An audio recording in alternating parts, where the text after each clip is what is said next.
Hey, what's up? This is Antonio. Welcome back to my channel. Who's ready for some fighting words? In this video, I want to do a fight breakdown for Junto Nakatani versus Argi Cortes. Really quick, if you like the videos, please take the time. You have the moment right now. Subscribe to the channel. Also hit that thumbs up button because it does help and it does support this channel. And basically, let's jump into this video. So first thing you're going to notice about Nakatani is he's all offense. Everything about the guy is offense. And he can fire off. Long punches, short punches, really doesn't matter. Vicious uppercuts, really doesn't matter. In either hand. A lot of guys, they're one side dominant. You know, like mainly I'm over here. Like Roy Jones, he would say, you know, he's a hooker. He's a hooker. He only had one side that was truly dominant. But I mean, what he did with that one side was amazing and truly dominant. But not Nakatani. Both hands dangerous. Both hands vicious. Both hands fast. Both hands heavy. Reflexes, perfectly balanced. Nakatani's one of those guys who lives in the moment. You know, he's not like lollygagging or, you know, oh, I'm winning a fight and, you know, hey, look who came out to see me. He's not that guy. He's totally zoned in. He's in the matrix. He's seeing everything that's coming. He's a very slick guy. He's tall for the division, but very slick guy. And he's living for the moment. So he's the type of guy where you could have a game plan for an opponent, but he'll see something else and kind of veer off, you know, do like a sidetrack and have another response to that opponent in the moment. Not many people can fight.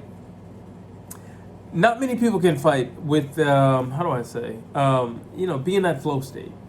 Some people are just fighting. And some people are just fighting until they get there. But I feel like Nakatani, maybe it's because of his age, youthfulness, or he's just there. He's just in that place. And you can tell how much he trains. You can tell how much he spars. You can tell how much he does the basic stuff just in his regular life, that when it's time to perform, that stuff comes regularly. The stuff comes naturally. And now he can focus on, you know, maybe a little bit more extravagant things in the ring. Power. Nakatani's known for his hands. He's got heavy hands, and he can get you out of there. He's a finisher. He's a real finisher. Like I said, heavy hands. Heavy hands. Heavy hands with both hands. Heavy hands with any shot. Everything can hurt you. He has hard jabs. He's like a Triple G. Hard jabs. He's like a Berturbiev. Heavy hands. He knows how to use his power. He has a very wide stance. Let's see. High punch output. HPO. Cardio for days. Gas tank for days. He's not the guy who's going to be like, I'm going to take a round off or something like that. He's not that guy. Nakatani is game for the entire duration of the fight. If you are not prepared, if you are not conditioned, there's no way you're going to last with Nakatani in the ring. If you are not conditioned, he's ready to rock and roll. He's going to throw a lot of punches. He's going to throw a lot of punches from a lot of angles. And as the fight progresses, he's going to warm up. And then he's going to start, you know, throwing those combinations. And it's almost like, you know, I'm starting with this, and then I'm coming in with this. And by the 5th, 6th round, now it's like a complete circle. And there's this and this and this and this and that, and from every angle. And guys, they can't keep up with that. Like they don't fight alike, but they're similar in this, and I'm gonna make a reference. Lomachenko. They don't fight alike. I'm not saying they fight alike. What I'm saying is the punches are coming from every angle.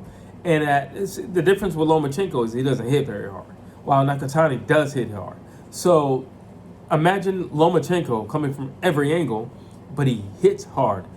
And another difference in Nakatani's favor is he has those long arms. He can come over, he can come around, he hits hard, and his arms can reach in places that a lot of guys can't reach in a division because he has those long arms. Let's see. Wide stance, I said this before. He's ready to defend, and he's ready to return fire. That wide stance. You better believe if you hit him, you're going to get hit back. And more than likely, you're going to get hit back in that same sequence. He's also a pretty solid counter puncher as well. Arsenal. Nakatani has everything. Everything. There are a few guys, you know, so here's the thing. There are guys who have this punch, and there's guys who have that punch. Triple G has like that hammer that kind of comes down. It's like a reverse shovel hook, basically. He has that. Floyd Mayweather has the check hook. He has that. But you look at Nakatani, it's like he has everything.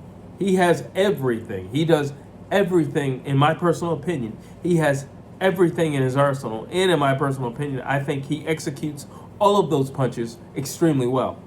Now, here's a question. What does Cortes bring to the table?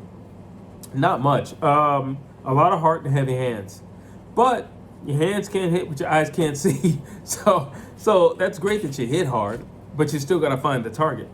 That's great that you hit hard, but you're going to get a lot of punches just coming in so that you can get yours off. So it's great that you have that. And I admire Cortes because he does have a lot of heart. I just don't think it's going to serve him. Cortes is the type of guy who'll take 20 punches just so he can give you one. And in this fight with Nakatani, he's going to take 100 punches. And he might still be hitting air. So that's the problem right there. Let's see. Nakatani's faster. He also hits hard as well. Cortes, listen, heart doesn't beat intelligence. A lot of people put a whole lot of emphasis on he's got heart, he's got heart, he's got heart. And I'll say it from time to time on this channel.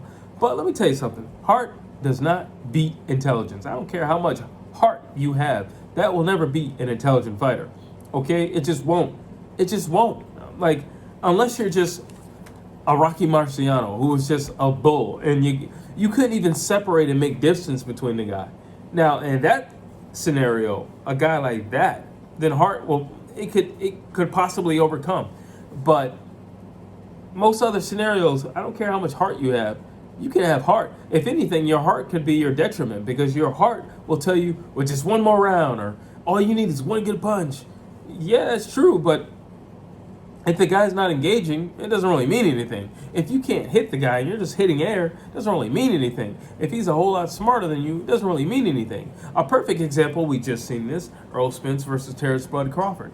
Errol Spence got off the canvas several times, and he had heart, and he kept pressing forward, even though he was the one getting knocked down, even though he was the one who was all balanced, even though he was the one who was, who was sore by that time, who was beat up by that time.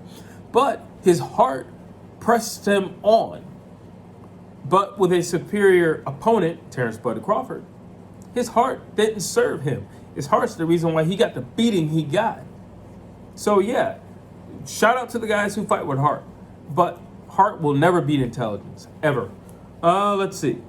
Cortes just comes forward. Even when he's losing. That's how he fights. That's how he fights. He presses through. And I admire being a soldier, but this is not the opponent. Nakatani will run circles around you, and he's going to run laps around you. And it's just going to be an easy fight for him, if you ask me. Originally I was going to make a fight breakdown for this guy and that guy, but I'm like, for what? Realistically speaking, on paper, this should be a relatively easy fight.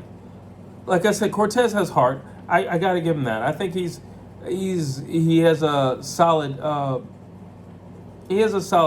two-punch. I'll give him that. His footwork is nothing. I don't think he's the fastest guy in the world. I think he's pretty slow.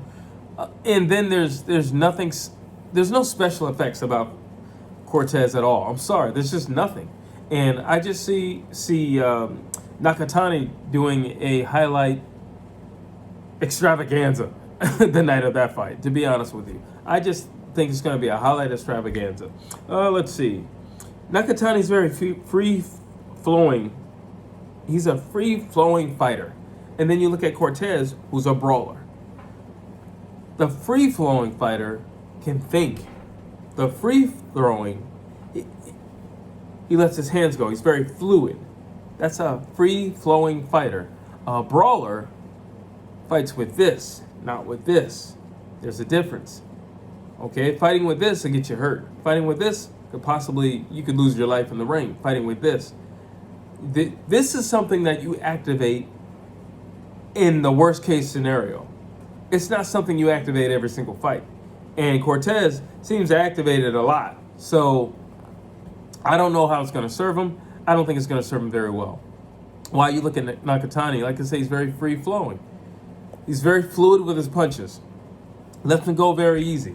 He has very heavy hands. And, he lets him go like a ball and chain because he has his long arms. And he's heavy-handed. It's a ball and chain. And he's always in position to strike. He's always in position to defend as well. Honestly, in my closing thoughts, let's see. What if this match turns into a fight? You would think, all right, well that plays into Cortez's favor. In a sense, I suppose. The only problem with that is Nakatani has uppercuts from Hades. That dude can throw uppercuts from anywhere. Again, long arms. But on top of that, how many people do you see throwing 2 and 3 uppercuts consecutively in a row? How many people do you see doing that? Like, you have your Roy Joneses of the world, you'll have your Prince Nassim Hameds of the world, but you don't see that every day. For him to do that, and with such ease, like he's very free flowing. And so if this does turn into a fight, which, it doesn't really matter for Nakatani, if anything, all the better for him to get a highlight, because we know if Cortes is going to just march forward while he's boxing, what do you think he's going to do when he's fighting? So it doesn't really surprise me if it does turn into a street fight, but it won't serve him. Again, it won't serve him, because Nakatani can fight on the outside, but he can fight on the inside as well. It's not going to serve Cortes any good to fight with his heart. He needs a true game plan. And I don't think, even if I were to propose a game plan, I think he would have to change too much of himself to pose a true threat to Nakatani, to be honest with you.